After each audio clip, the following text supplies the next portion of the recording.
देश में केरल से तीसरी लहर का प्रवेश, केरल में बकरीद बनी इसका सबब। क्या केरल से ही आएगी देश में तीसरी लहर? केरल से ही पहली लहर का आगाज हुआ था और फिर कुछ समय के लिए केरल मॉडल की चर्चा पूरे देश में रही, लेकिन केरल सरकार की कुछ गलत नीतियों की वजह से आज फिर देश को केरल से ही तीसरी लहर का खतरा बना हुआ है। इस बात को यूं कहें तो गलत नहीं होगा। केरल में तीसरी लहर का प्रवेश हो चुका है, जिसके अनेकों कारण हो सकते हैं, लेकिन हाल ही में बकरीद पर लोगों को छूट देना भारी पड़ गया और जिसका खामियाजा अब पूरे देश को भुगताना पड़ेगा।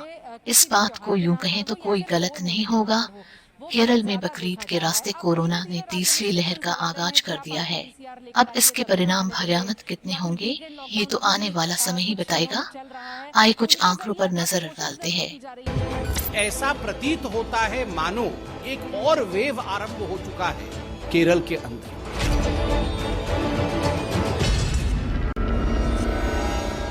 क्या केरल में बकरीद की वजह से बढ़े केस?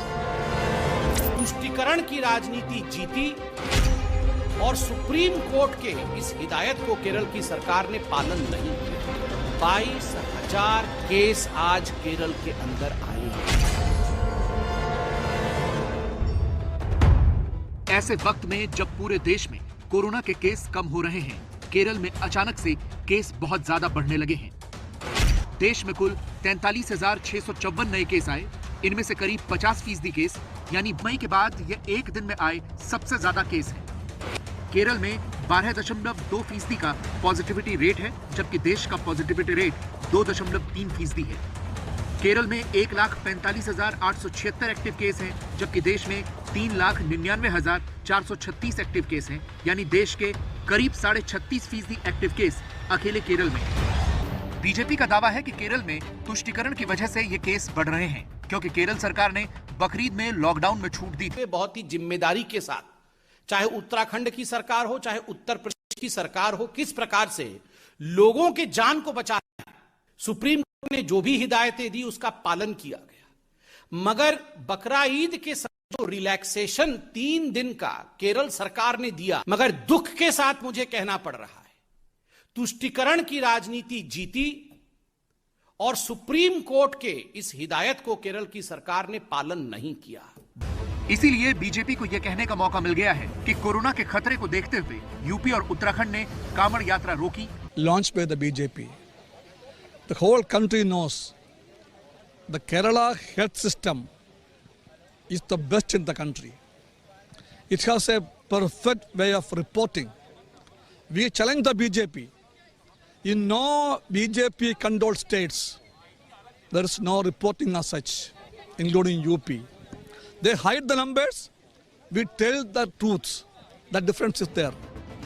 कांग्रेस भले ही केरल में राज्य की मुख्य विपक्षी पार्टी हो, लेकिन इस मामले में वो भी केंद्र सरकार पर केरल को वैक्सीन न देने का आरोप लगा रही है। बीजेपी इसको फिर अपने चश्मे से देख रही है। वो कह रही है ईद बकरीद में जो रिलैक्सेशन दिए गए उसको जोड़ रही है कोरोना के बढ़ते मामलों से। इस पर क्या जवाब? I don't want to comment on that because of the government of India has to give one vaccine to states. Now I have got an information that India government is not giving vaccines also. If any lapses in the part of Kerala government of India should look into it. राजनीति अपनी जगह है, लेकिन हकीकत ये है कि Kerala corona का नया एपिसेंटर बना हुआ है। ये कोरोना का पहला केस केरल से ही आया था और उसके बाद पाबंदियां लगी और फिर पिछले साल नेशनल लॉकडाउन हुआ। लेकिन जब केरल में लॉकडाउन से पाबंदियां हटना शुरू हुई तो उसके बाद सितंबर 2020 के आखिरी हफ्ते में केरल में केस बढ़ना शुरू हुए थे।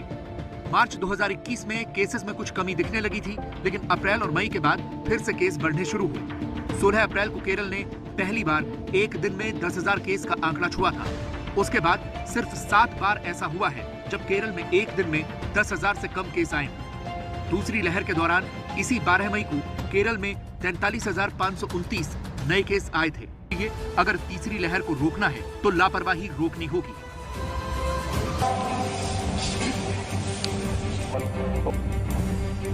कोरोना की तीसरी लहर को रोका जा सके उसके लिए लगभग सभी राज्य पूरी तैयारी कर रहे हैं।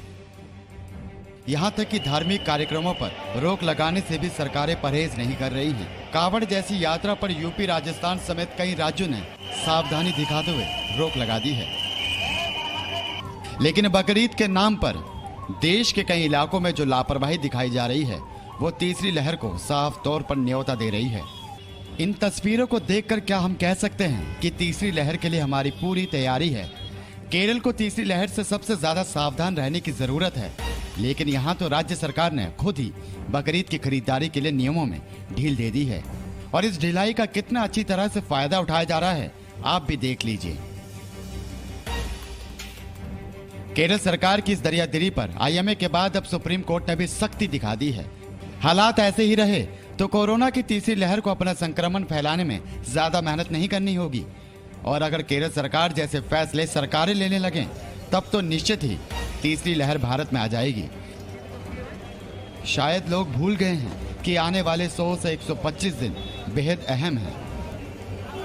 ये अगले 100-125 दिन जो हैं वो बहुत क्रिटिकल है हमारे को अपने आप को जिम्मेवार तरीके से तंत्र को भी और जनता को भी हम सबको भी सतर्क रहना होगा, जिम्मेवारी निभानी होगी। प्रधानमंत्री मोदी ने तीसरी लहर को रोकने का लक्ष्य रखा है, लेकिन लापरवाही का ये सैलाब तीसरी लहर को लोगों तक पहुंचा ही देगा और फिर कहीं स्थिति दूसरी लहर से भी ज्यादा खतरनाक न हो जाए। सरकार को हलफनामा दायर करना था, वहीं व्यापारियों के दबाव में आपने कदम उठाया है, ये कहना है आज सुप्रीम कोर्ट का। और यूपी सरकार को जो आदेश दिया गया, यानी कि जो यूपी फॉलो कर सकता है, जो निर्देश वो पालन कर सकता है कांवड़ यात्रा को लेकर के, वो बकरीद को लेकर के केरल क्यों नहीं पालन कर सकता है। और बाकायदा इसमें कहा गया है कि कोरोना प्रोटोकॉल में छूट पर नागरिकों के अधिकारों को ताक पर रख दिया गया है, जीवन के अधिकार को खतरे में डाल दिया गया है। ये छूट से संक्रमण में तेजी आने की पूरी संभावना है। सुप्रीम कोर्ट ने केरल सरकार को नोटिस दी लहर को लेकर के। डब्ल्यूएचओ की चेतावनी पहले से ही है। एक तो ये कि कई देशों में तेजी से फैल रहा है डेल्टा वेरिएंट, दूसरा ये कि डेल्टा वेरिएंट अब 100 देशों से ज्यादा में फैल चुका है। कोरोना का सबसे फैलने वाला स्ट्रेन बन जाएगा डेल्टा वेरिएंट अगर इसी तेजी से ये फैलता रहा। और ये पहले भी कहा जा रहा था कि डेल्टा ही थर्ड वेव लेकर के आएगा और अल्फा वेरिएंट 40 से 60% तक ज्यादा संक्रामक है। डेल्टा वेरिएंट सबसे तेजी से फैलता है। के लिए रिस्क है, पूरे देश के लिए बड़ा रिस्क है।